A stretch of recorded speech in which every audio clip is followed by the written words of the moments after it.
Saya tunjukkan adanya. Mereka melarikan diri. Semua murid. Karena mereka lihat Yesus sudah. Semua murid. Iya. Berapa murid? Semua. Karena Yesus, sebentar dulu. Mereka sudah tahu Yesus ditangkap. Belum. Sebentar. Ini menarik. Semua murid. Kita tahu ilustrasi Last Supper? Tahu. Oke, ada berapa orang situ? Bahkan saya sering ke sana. Ada berapa orang situ? Ya, yang mana dulu, rasul atau murid? Yang ada di tadi No. perjamuan terakhir. Sama tanya dulu, rasul atau murid dulu, Pak? Yang ada di ruang perjamuan terakhir. Ya. Kalau apostol pasti murid nggak? Ya, Apostol pasti murid tidak? apostolos itu rasul, Pak. Pasti murid tidak? Belum tentu. Tapi dia itu rasul. Sekarang saya tanya, apakah ada sisa murid di sana? Ada dong, kan Mana datanya? ikut. Mereka ikut. Beri datanya. Mereka ikut. Datanya mana? Yesus ditangkap bersama dengan murid. Betul. Dengan murid. Betul. Berikan Ada datanya. apostolos enggak? Di mana datanya, Pak? Sebentar. Sekarang di Taman Getsemani, Ada rasul dan ada murid. di mana ada rasul dan murid? Karena menggunakan kata murid di situ. Enggak, di Taman Getsemani di mana ada rasul ada murid. Siapa yang mengajukan argumen dia harus mendalilkan betul. Nah, Bapak mengklaim di situ ada apostol, ada murid. Ya. Nah, sekarang mana dalilnya?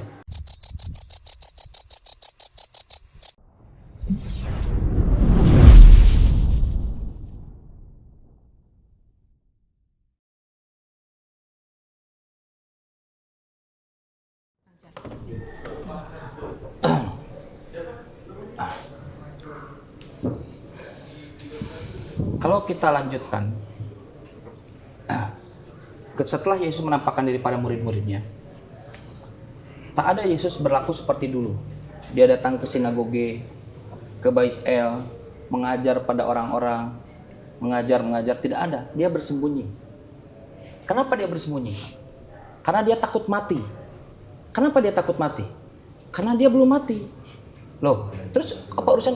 Karena kata Yesus dalam Lukas 24, nomor Lukas 20, nomor 37, 38, 39, bahwa orang mati hanya satu kali, tak akan bisa mati lagi, kata Yesus. Jadi kalau mati satu kali bentuknya roh. Maria Magdalena datang ke kuburan. Pintu si penutup sudah kebuka. Kalau Yesus itu roh, bentuknya pneuma, roh, Casper, hantu, spirit, seperti di ruangan ini, Pak. Hantu itu kan kepala di ruangan ini, pantat di ruangan sana kan, tembus. Tapi si tutup kuburan terbuka, berarti ada orang perlu akses. Ketika Maria Magdalena masuk, Yesus malah menyamar menjadi tukang kebun, penjaga taman. Kenapa harus nyamar sebagai penjaga taman? Padahal sebelumnya Yesus di kain kapani oleh Yusuf Arimatea. Penjaga taman tertulis di mana itu? Di Yohanes pasal 20. Coba dibuka. Baik, nanti kita dibuka ya. Kita selesaikan dulu narasinya. Narasinya dulu. Ya, Yohanes 20 bahwa Yesus dia menjadi penjaga taman. Oke, jadi teridentifikasi sebagai penjaga taman. Kalau dia sebelumnya menggunakan kain kapan, minimum Maria Magdalena melihat dia sebagai apa? Kalau dalam misalnya melihat pocong karena pakai kain kapan. Tapi bagaimana Maria Magdalena melihat dia sebagai penjaga taman? Karena atributnya sebagai seperti penjaga taman. Kenapa dia menggunakan penjaga? Karena dia menyamar, takut mati, Pak. Karena dia dulu mati. Datang ke ruang perjamuan terakhir, ini daging, ini tulang, makan ikan goreng. Dia bukan spirit, bukan roh.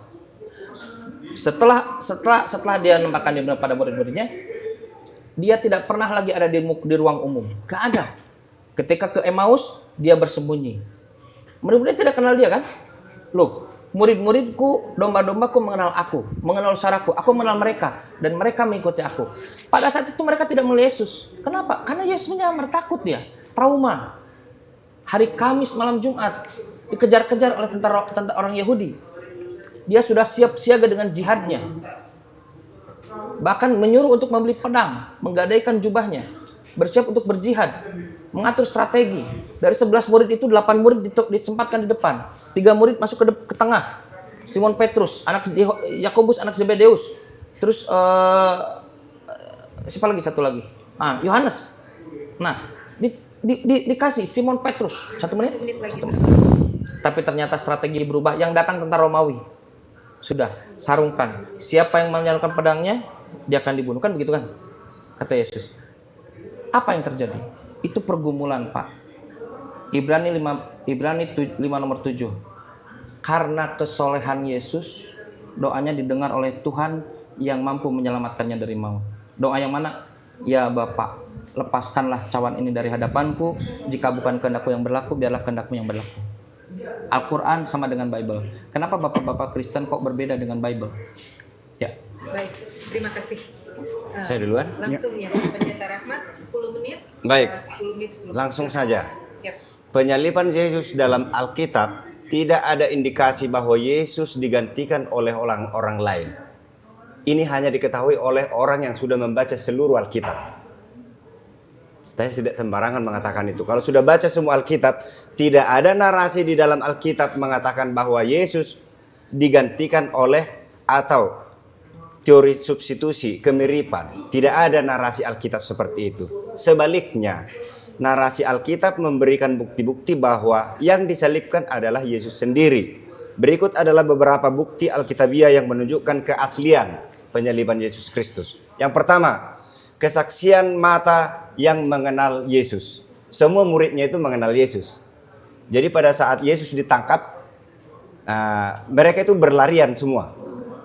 Nah, ketika mereka berlarian, pada saat Yesus diadili, masih ada yang terakhir ketemu dengan Yesus, mata, keempat mata, antara Petrus dengan Yesus. Lalu orang-orang yang menangkap itu, ini juga muridnya. Enggak, saya enggak kenal dia. Itu. Kemudian dikatakan di sini, di dalam Yohanes 19 ayat 25, Maria ibu Yesus, seorang ibu tidak akan mungkin salah mengenali anaknya sendiri dalam jarak dekat. Jadi waktu Yesus ditancapkan di salib itu, Maria itu menangis di sekitar kayu salib itu. Sampai Yesus mengatakan, jangan tangisi aku, tangisilah dirimu. Itu. Kemudian Yohanes, murid terkasih, ia berdiri tepat di samping Maria dan menyaksikan langsung saat-saat terakhir Yesus. Jadi udah ditemanin lama, masa dia ketika digantikan, wah bukan ini. Jadi bukan begitu ya. Kemudian para pemimpin Yahudi, mereka yang membenci Yesus memastikan bahwa orang yang mereka tangkap dan salibkan adalah musuh mereka yang sebenarnya. Tidak mungkin mereka salah tangkap. Kemudian bukti yang kedua, waktu di atas kayu salib. Ada dialog di atas kayu salib ya. Ada 3 orang yang disalibkan waktu itu. Satu di kirinya Yesus, satu di kanannya Yesus. Kata yang diucapkan selama disalib mencerminkan identitas, misi dan hubungannya dengan Bapa.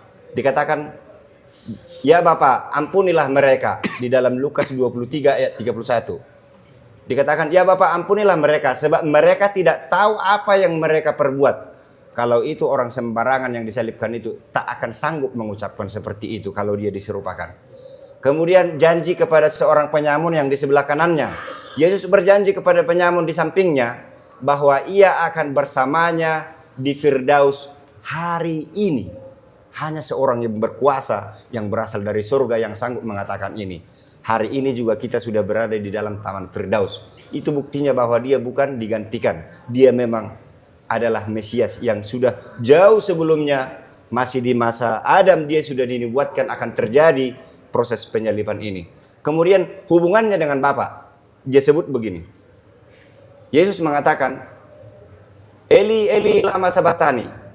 Matius 27 ayat 46 yang artinya, Bapakku, Bapakku, mengapa engkau tinggalkan aku? Nah, kalau manusia yang diserupakan, tak mungkin dia disetting untuk menyebutnya begitu. Terlalu jauh ya. Jadi memang dialah orang yang berasal dari surga dan datang ke bumi lahir sebagai manusia sehingga dia mengenal Bapanya.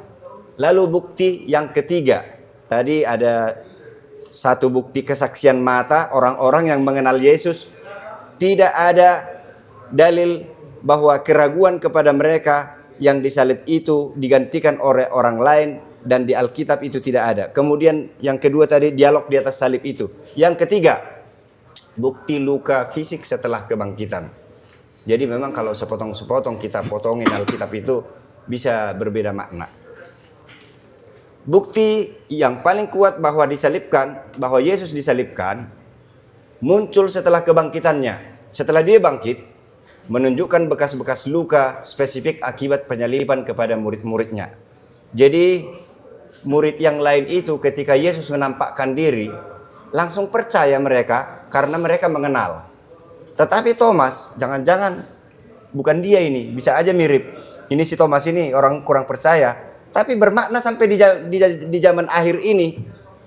Lalu Yesus, Thomas, kalau kau tidak percaya, masukkan jarimu ke tangan saya. Lalu Thomas memasukkan jarinya. Benar, engkaulah dia yang pernah disalibkan itu. Jadi di dalam Yohanes 20 ayat 27, Thomas meragukan kebangkitan Yesus.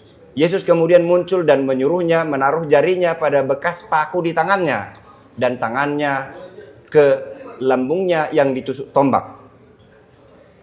Kemudian tubuh yang sama, Yesus menegaskan bahwa ia bukanlah hantu, melainkan memiliki tubuh, daging dan tulang yang sama setelah menderita. Itu tertulis di dalam Lukas 24 ayat 39. Kemudian ini yang paling ajaib, bahwa Yesus ini tidak secara kebetulan dia lahir ke bumi, memang sudah direncanakan sewaktu Lucifer jatuh ke dalam dosa. Di atasnya Adam ya. Umumnya agama yang ada di bumi ini mengetahui Adam dan Hawa masuk ke dalam dosa, tetapi Kristen mengetahui secara detail bagaimana iblis Lucifer jatuh ke dalam dosa. Karena itu detail di Alkitab dituliskan. Jadi pemenuhan nubuat perjanjian lama. Dikatakan di dalam perjanjian lama, walaupun Musa yang menuliskan ini, urutannya begini ya. Ada Adam, kemudian beberapa keturunan Nuh, beberapa keturunan sampai Abraham, beberapa keturunan sampai Musa. Jadi udah jauh Musa ini di bawah. Yang dituliskan Musa ini adalah peristiwa mulai dari Nuh sampai di zamannya. Itu yang dituliskan Musa. Nah, ini juga perlu diketahui saudara-saudara yang muslim, bahwa kalau di Al-Quran sejauh yang saya ketahui tidak ada bagaimana caranya menurunkan wahyu kepada seorang nabi. Tetapi kalau di Alkitab selalu ada kata tuliskanlah, tuliskanlah. Apa yang kamu lihat tuliskanlah. Ada berapa puluh kali itu, boleh nanti saya, di Alkitab itu ada tertulis bahwa Tuhan mengatakan tuliskanlah. Jadi tertulis. Ayatnya juga ada 53.000 ayat ya. Kalau Al-Quran berapa kira-kira? 6.666 ayat. Jadi jauh 6 kali lipat lebih banyak. Jadi di Kejadian 3 ayat 15, ketika Adam jatuh ke dalam dosa, lalu Tuhan berfirman mengatakan, Aku akan mengadakan permusuhan antara engkau dan perempuan ini. Engkau, ular itu ditunjuk, dengan perempuan ini. Karena ular itulah yang mempengaruhi Hawa. Antara keturunanmu dan keturunannya. Keturunannya akan meremukkan kepalamu dan engkau akan meremukkan tumitnya. Jadi memang kalau kita baca ayat ini, mungkin Musa pun yang menulis ini tidak paham. Tidak paham ini apa arti ayat ini. Keturunanmu akan mematuk tumit kakinya dan keturunanmu akan meremukkan kepalamu. Katanya kepada ular itu. Barulah setelah di akhir kita ketahui. Jadi boleh saya katakan ya, sejak kitab para nabi sampai di zaman Yesus, orang tidak mengerti apa maksud dari ayat ini. Barulah kita yang sekarang, setelah kita ketahui, oh ternyata ada keturunannya perempuan ini, si Hawa ini, yang lahir berasal dari surga tanpa sperma laki-laki. Itulah Yesus. Dia Al-Quran juga menjelaskan itu, Pak, bahwa Yesus itu dilahirkan, dikandung dari Roh Kudus, tidak hasil dari benih laki-laki. Walaupun si Maria itu punya tunangan yang bernama Yusuf. 2 menit lagi. Ya, jadi di dalam, nanti para pembaca, pendengar boleh lihat ini ya. Di dalam Kejadian 3 ayat 15 membuktikan bahwa ke depan akan lahir makhluk surga, lahir menjadi manusia. Lihat juga nanti di Wahyu 12 ayat 17. Ini ujung ke ujung ya. Kitab Kejadian sampai Wahyu 12 ayat 17. Itu berhubungan mengenai keturunan dari ular itu, yaitu iblis, dengan keturunan dari Maria, yaitu Yesus. Kemudian nabi yang seperti Musa. Kemudian keturunan Yehuda atau tongkat kerajaan. Itu sudah dinubuatkan bahwa Yesus itu adalah keturunan Yehuda. Tongkat kerajaan ada padanya. Bintang dari Yakub. Ini saya singkat karena waktu. Ular tembaga di tiang yang ditinggikan oleh Musa. Kemudian kitab suci yang ajaib, naskah masa depan. Maksudnya ini jauh sebelumnya di zaman Zakaria sudah dituliskan bagaimana lambung Yesus itu akan ditusuk. Di dalam Zakaria 12 ayat 10. Nanti cari di rumah Zakaria 12 ayat 10. Bahwa Zakaria sudah menuliskan bahwa Yesus yang akan disalibkan itu akan ditusuk lambungnya. Kemudian mereka akan memandang kepada dia yang telah mereka tikam. Penggenapannya ada di dalam Yohanes 19 ayat 34. Itu digenapi, memang benar-benar ditikam. Kemudian Mazmur 22 ayat 17. Dikatakan 1000 tahun sebelum Yesus, di masa ketika hukuman mati biasanya dilakukan dengan rajam batu atau penyaliban. Nubuat, mereka mendehem tangan dan kakiku. Dalam banyak terjemahan, mereka menusuk tangan dan kakiku. Memang dipaku ya. Jadi sudah ada di dalam Mazmur 22 ayat 17 bahwa dia akan ditusuk. Karena waktu kurang, sebenarnya masih banyak. Nanti mungkin boleh diulang lagi. Terima kasih. Ya. Ada kan 10 menit lagi, Pak Peter silakan. Ya. Ya, assalamualaikum Pak. Waalaikumsalam. Ya, salam untuk kita semua. Ini diskusi yang hebat dan saya juga pernah ada pada diskusi lintas iman seperti ini. Saya mewakili akademisi teologi sebagai seorang dosen dan salah satu dari Malaysia, yaitu Malaysia Islamic International, dan saya pembicara dari Indonesia. Bapak Ibu, begini, sosok yang disebut Yesus yang tadi disebutkan oleh Kang Chan tadi itu, saya sebenarnya confess. Why? Because gini, Kang Chan itu membedakan antara orang Kristen dan Bible. Seharusnya dalam polemik teologisnya adalah bahwa orang Kristen yang betul Kristen itu mempercayai apa yang di Bible. Dan apa yang di Bible itulah yang dipercaya oleh orang Kristen. Jadi kalau di pembuka tadi oleh Kang Chan bahwa ada orang Kristen yang sepertinya begini dan Bible berkata begini, serasi dengan Al-Quran, saya pikir ini bukan pandangan Kristen. Saya memberikan 3 fakta. Yang pertama itu dari segi biblikal, yang kedua dari segi eksternal historis, dan yang ketiga dari arkeologi. Boleh ya? Yang pertama, ada 4 catatan bahwa Yesus itu mati. Dan 4 catatan ini memberikan gambaran berdasarkan apa yang dikatakan di dalam Taurat. Atau bapak-bapak dari Muslim percaya Taurat kan? Karena 5 kitab Musa, Pentateuk itu juga ada pada Al-Quran. Itu begini, jika 2 saksi dalam satu perkara sah, ingat pasal 13 ayat 1. Kalau 1 saksi itu tidak sah. Sehingga jika saya membuktikan dengan lebih dari 1 ayat, maka seharusnya ayat itu sah, valid. Oke. Yang pertama, Yesus mati di kayu salib.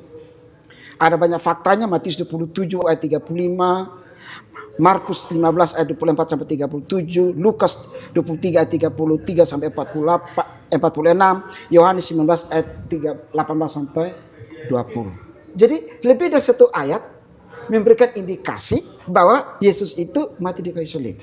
Itu fakta pertama dari Alkitab. Yang kedua, Yesus mati sebagai korban pengganti. Substitution dalam pengertian begini. Bukan begini. Mama saya mau ditembak, lalu saya yang ganti. Itu tendensi teologinya tidak sama. Konsep substitution in teologi itu very different. Sangat-sangat berbeda. Kenapa? Karena konsep substitusi itu adalah konsep substitusi yang universal untuk pengampunan seluruh umat manusia. Termasuk Bapak, termasuk Mbak. Karena Kristus tidak mati cuma saya sebagai pendeta. Tapi Kristus juga mati bagi semua. Tetapi yang menerima karya keselamatan itu adalah yang percaya. Believe. Tetapi substitution sacrifice-nya itu for all. Makanya dikatakan Yohanes 3:16 bahwa karena begitu besar kasih Allah akan dunia ini. The great love for the world. Untuk seluruh. Tidak untuk siapapun. Nah, ayatnya banyak sekali. Roma 5 ayat 6. 1 Korintus 15, 1 Korintus 5. dan seterusnya. Jadi lebih dari satu ayat berarti valid. Dan ketiga, bukti ketiga, Yesus mati untuk menghapus dosa. Maksudnya begini, tadi disinggung oleh teman saya, bahwa begini, hanya pada Bible saja yang kami percaya, yaitu perjanjian lama, perjanjian baru, yang adalah satu keutuhan, bahwa penyebab manusia jatuh dalam dosa, maka harus ada penebusannya. Perjanjian lama berkali-kali. Dan pengorbanan itu sistemnya bagaimana? Allah sendiri harus memberikan contoh. Kejadian 3 ayat yang ke-22. Yaitu disebut dengan substitusi tadi. Atau dalam bahasa teologi disebut dengan proto-evangelium. Janji pertama setelah kejatuhan. Lalu Tuhan bilang begini. Keturunanmu yang sudah dibahas tadi. Artinya begini. Bahwa apa yang dibuat itu adalah untuk keselamatan umat manusia. Dan untuk apa? Penghapusan dosa. Dr. White, seorang penulis, Awi Tozer, seorang teolog berkata, ada 500 janji tentang kematian kebangkitan Kristus. Kalau satu janji saja bisa salah. Tadi saya lihat di flyer, oh Kancang ganteng banget ya. Ya sekarang tetap ganteng juga sih. Tetapi bisa menipu. Bisa menipu. Itu satu saja flyer. Mungkin Bapak juga lihat, oh ini Peter Otta begini modelnya ini. Ternyata dilihatnya saya begini, ya kan? Itu satu janji. Alkitab tidak memberikan just one promise. No. Tapi 500 janji. Kalau 500 janji tentang satu pribadi bisa salah enggak? Nggak mungkin meleset. Tidak mungkin salah. Sekali lagi, jika 500 janji tentang pribadi yang sama, tidak mungkin salah. Itu. Yang keempat adalah Yesus mati dan dikubur. Dan itu jelas sekali. Dalam Alkitab, Markus 15, Matius 27, Lukas 23, Yohanes 19. Dan 4 Injil ini mencatat dengan narasi yang sama. Sekalipun itu perbedaan waktu. Matius menulis tahun 50-an, ya kan? Markus menulis tahun 60-an. Lukas tahun 60-an, 70-an. Yohanes apalagi mendekati Terakhir. akhir daripada abad pertama. Mereka bukan saling memberikan chatting yang copy paste loh. Enggak. Tetapi isinya sama dan pribadi yang ditujukan itu adalah Kristus yang mati di bukit. Lagi di Pulau Patmos ya. Ya. Yunani ya. Jadi bisa bayangkan dari perjanjian lama ke perjanjian baru rujukannya cuma satu. Konsisten Dan itu menjelaskan. 500 janji ada pada satu pribadi. Nah kalau dari 500 janji bisa salah. Oh no, tidak mungkin salah. Contoh nih. Tadi kami cari jalan ini. Oh jalannya ini. Saya bilang kalau daerah Kuitang, daerah Senen, daerah Keramat, saya lama tinggal di sini kerja. Saya bilang, oh pastikan di sini. Benar. Tetapi waktu kita lewat, kita pikirnya hotel. Baru turun tadi, oh ini kan, ini. Itu baru satu janji. Nah kalau 500 janji tidak mungkin. Itu fakta kematian. Fakta kebangkitan Kristus itu adalah bahwa Yesus bangkit pada hari kematian, pada hari ketiga. Jadi kalau tadi digambarkan Yunus, itu memang sudah polemik yang saya sering dengar dan orang Kristen bahkan non-Kristen juga sudah banyak dengar di YouTube dan di media sosial. Yunus itu adalah memberikan sebuah tipologi. Ini dulu, bukan memberikan sebuah fakta. Ini tipologi, sebagaimana 3 hari. Jadi kata tiganya itulah yang diambil. Hemera, harinya itu yang diambil, bukan eksidennya. Karena Yunus masuk ke dalam perut ikan, Yesus bukan dalam perut ikan. Jadi tipologi itu yang disamakan. Disamakan dalam hari. Hemera dalam bahasa Yunaninya itu. Itu fakta kebangkitan. Fakta. Ya, waduh. Silakan. Boleh ditambahin sedikit ya? Oke. Yesus bangkit secara fisik. Jadi kalau tadi bilang Yesus tidak bangkit secara fisik, bilang diserupain, saya bilang begini, Bang Chan, jujur. Kalau sudah tahu dari awal Yesus diserupakan, lebih baik dari awal pada waktu ditangkap, langsung diserupain aja. Ngapain harus sampai dicambuk 40+1 dalam sistem Yahudi? Ngapain? Ngapain sampai dia harus dipaku dulu? Ya dari awal saja, lebih gampang sebenarnya. Ini, apakah ini main-mainan sejarah keselamatan main-mainan? Ini nyawa loh. Dan yang harus diperhatikan, semua yang dengar harus diperhatikan. Bahwa begini, karena yang jatuh itu adalah manusia, maka domba dan binatang tidak bisa menebusnya. Perjanjian lama berkali-kali Berkali-kali sistem korban itu dibuat, tapi tidak bisa. Termasuk yang kita sama paham itu dari kita persoalan anaknya Abraham. Tidak ganti, tidak sampai disalibkan, digantikan dengan domba. Dalam perspektif teologi kami, orang Kristen, saya bicara atas Kristen, bahwa seandainya pun Ishak jadi dikorbankan dalam versi Kristen ya, tetap manusia tidak bisa diselamatkan dengan korban Ishak. Kenapa? Karena Ibrani pasal 11 ayat yang ke-18. Sekalipun dia mati, Allah akan membangkitkan. Dan itu adalah prototipe. Dan itu adalah suatu pewahyuan ke depan menggambarkan pada Kristus. Yang ketiga, Yesus bangkit sebagai bukti kemenangan atas kematian. Paulus dalam 1 Korintus 19 bilang begini, hei maut di mana kemenanganmu, hei maut di mana kesengatmu. Upah dosa adalah maut. Jadi gini, karena yang mati itu manusia, maka tidak mungkin hewan. Jadi kalau mohon maaf, mau kasih korban domba apapun, tidak bisa menebus dosa. Ini kekristenan dalam hakikatnya begitu. Termasuk saya mati pun tidak bisa menggantikan anak saya, istri saya, siapapun yang saya cintai, tidak mungkin. Karena sama-sama manusia berdosa. Tapi pribadi yang tidak berdosa itulah, yaitu Allah menjadi manusia. Egoneto tuhumin, sarke tuhumin, menjadi daging itulah. Kenapa? Karena his love, his great love for the world. Kalau bukan kasih, tidak mungkin ada kematian. Fakta keempat. Ini terakhir, Pak. Belum. Oh, udah lebih 1 menit. Ya, fakta di luar Alkitab ya. Oke. Sejarah. Ya. Seorang sejarawan Roma bernama Tacitus berkata begini. Dalam karyanya Annales, Tacitus bilang begini. Yesus dihukum mati di bawah pemerintahan Pontius Pilatus. Ada lagi Flavius Josephus, sejarawan Yahudi. Ini orang Yahudi yang akhirnya percaya dan menjadi Kristen. Dia bilang ini. Dalam karya Antithesis of the Jews, dia bilang begini. Menyebut bahwa Yesus termasuk dalam penyaliban dan kebangkitan. Dan dia saksinya. Dia orang Yahudi loh, dia saksinya. Ada lagi disebut dengan Suetonius, sejarawan Roma. Ini orang Roma sendiri. Berkata bahwa orang-orang Kristen mengikuti sebuah sekte. Dalam pengertian sekte karena saat itu Kristen belum resmi ya. Kristen itu baru di Kisah Rasul 11 ayat 26. Nasrani sebelumnya. Ya. Nah, Nasrani pun bukan Kristen. Iya. Bapak Ibu menyebut saya Nasrani, Bukan. saya bilang no, saya Kristen. Sebelum Karena Nasrani itu Kristus sudah ada sekte Nasrani. dari Nazaret. Itu ada Kisah Rasul pasal 24 ayat yang kelima. Tidak sama, Nasrani dan Kristen tidak sama. Harus saya luruskan.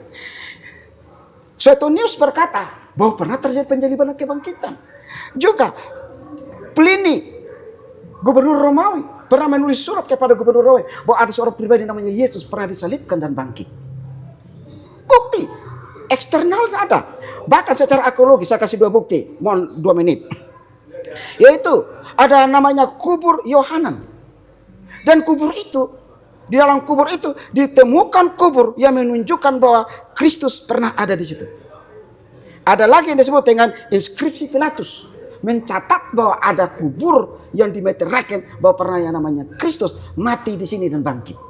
Ini bukti arkeologis, bukti Alkitab, bukti eksternal, Nubuatan.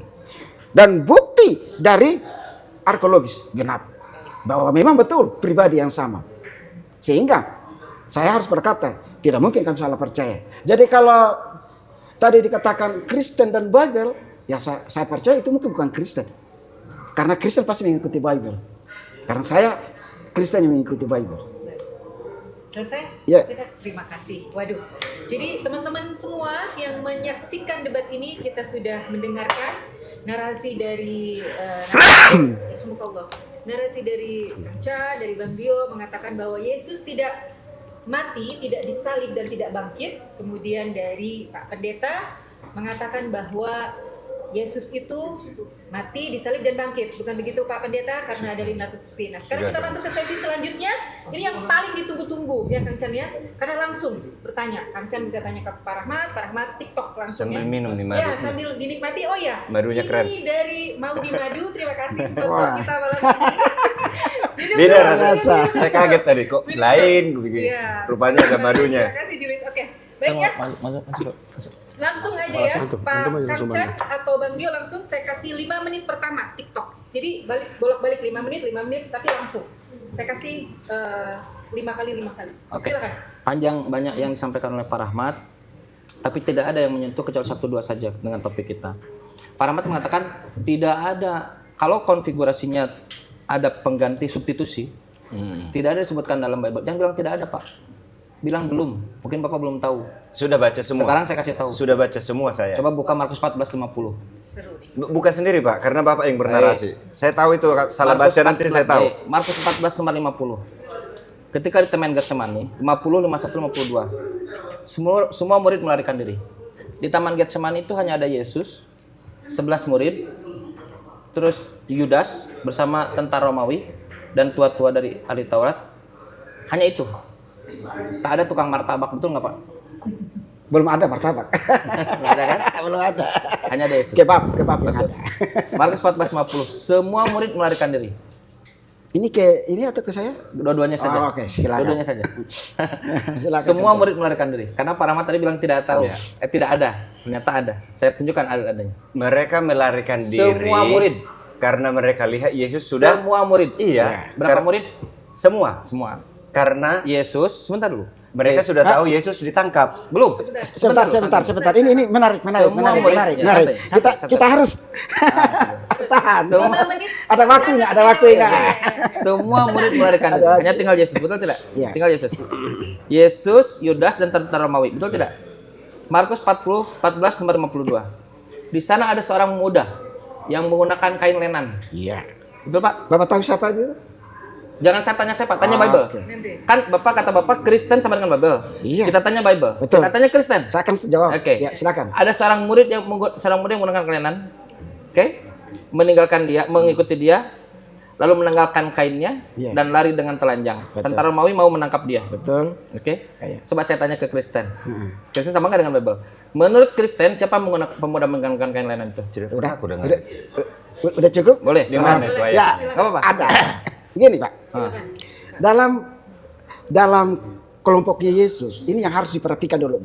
Ini mungkin juga edukasi ya, edukasi teologi pasti, Kristen pasti. ya. Nah. Tidak apa-apa, kita saling Bible berbagi ya? Bible Oke. ya? Iya, betul. Oke. Siapa? Di dalam edukasi kekristenan begini Pak. Yesus itu punya rasul, memilih 12 rasul dan punya murid dan punya tua-tua atau murid itu. Jadi kata murid di situ merujuk kepada para rasul dan para orang yang mengikut Pak. Itu harus dijelasin dulu. Nah, kalau dia pakai kata metetes, murid, ya kan, itu merujuk kepada keseluruhan. Contoh, dalam Lukas pasal 10. Itu yang diutus itu para murid. Tapi bukan apostolos, Pak. Jadi konsep Bapak itu kepada apostolos. Semua murid. Iya. Tapi Murid. bukan Ada berapa apostolos. murid Yesus? Ada 70, Pak. Yang di sana di Taman Getsemani? Ada 70, Pak. Yang di Taman Getsemani? Sebentar. Harus dibedakan, Bapak bedakan dulu antara apostolos dan matetes dulu, Pak. Sebentar dulu. Ya. Yang ketika di ruang perjamuan terakhir ada berapa orang? Ya, 12. 11 12 dong. dengan Yudas. Yudas kan belum keluar. dong. Iya, Yudas Yudas keluar. belum. Betul. 12 dengan Yudas. Yudas pergi. Betul. Oke. Tinggal berapa?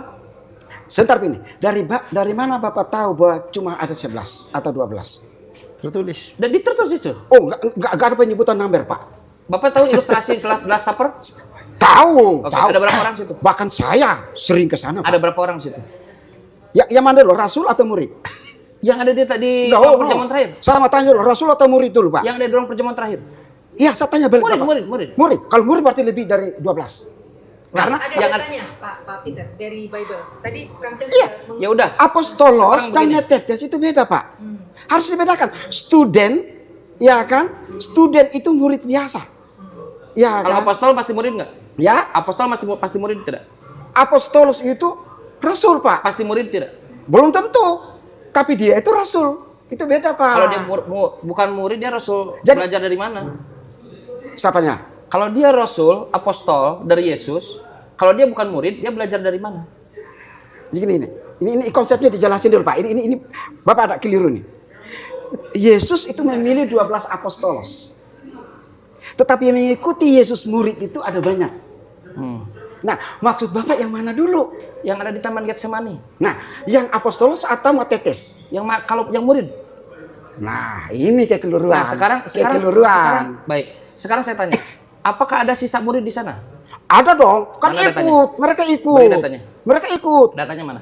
Loh, kan dibilang murid di situ. Markus 14:50. Betul, Ah. betul. Itu murid. Nah, Betul. jadi Yesus dibopong kemana? Dengan Yesus bersama nggak siapa? dibopong. Pengkalimatannya salah. Oke, Yesus ditangkap. datang. Ya, ditangkap. Oke, Betul. oke. Yesus ditangkap bersama dengan murid. Betul. Dengan murid. Betul. Berikan Ada datanya, apostolos nggak? Di mana datanya, Pak? Sebentar, saya luruskan dulu. Bapak ngerti nggak apostolos dan Tidak ada, matetes Pak. dulu? Tidak. Oh, Ya, nggak bisa. sebentar dulu. Nggak bisa, Pak. Sebentar dulu. Kalau Bapak tidak mengerti ini, yang tidak bisa clear, Pak. Baik, yang saya maksud itu Tidak bisa clear. Yang saya maksud dengan murid itu adalah yang 12 murid, yang 11 Itu apostolos. dengan Itu Oke. apostolos. Itu Berarti- dulu. Oke. Clear yang dulu. 11 murid. Clear. Yang 11 murid. Bukan, rasul.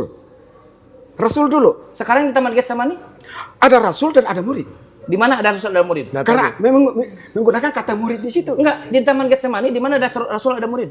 Gini, Markus 14. kalau rasulnya pasti mengikuti dia. Sebentar, Pak Pendeta. Saya Ah. tadi menangkap bahwa Rasul itu belum tentu murid Yesus. Tadi Bapak mengatakan seperti itu. Karena rasul itu adalah pemilihan khusus untuk mereka. Yang milih, maksudnya gini, berarti Rasul tidak berarti dia seorang murid Yesus seperti itu. Iya. Di mana ada Silakan, apostol ada murid? lanjut.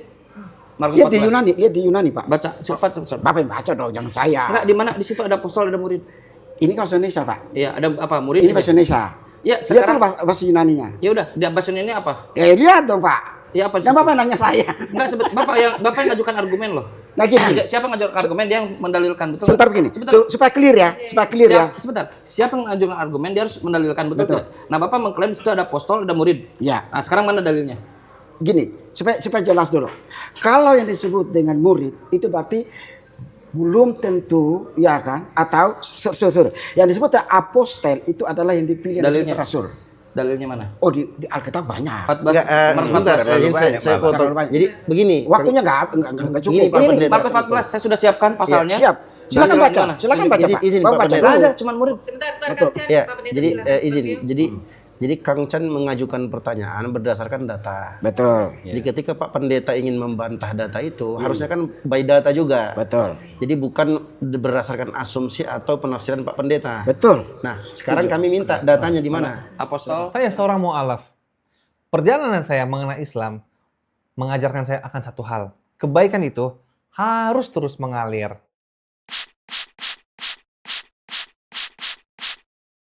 Inilah Walid Parfum.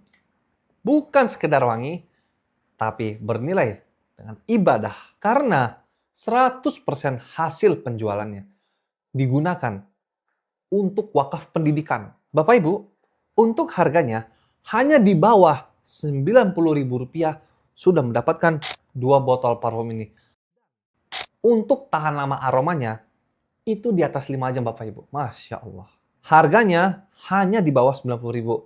Tapi lebih murah dibanding harga pasaran. Namun untuk pahalanya tak terhingga nilainya Bapak Ibu. Dan khusus hari ini, beli sekarang, dapatkan gratis ongkir. Masya Allah. Bapak Ibu, saya serasa sedang berada di Madinah hari ini. Sekali beli, wanginya terasa. Namun, wakafnya mengalir selamanya. Pesan sekarang juga di bawah ini Bapak Ibu. Di bawah ini ya, yang ada di bawah jari telunjuk saya. Segera di order, jangan lupa. Beli sama dengan berwakaf. Barakallahu fiik.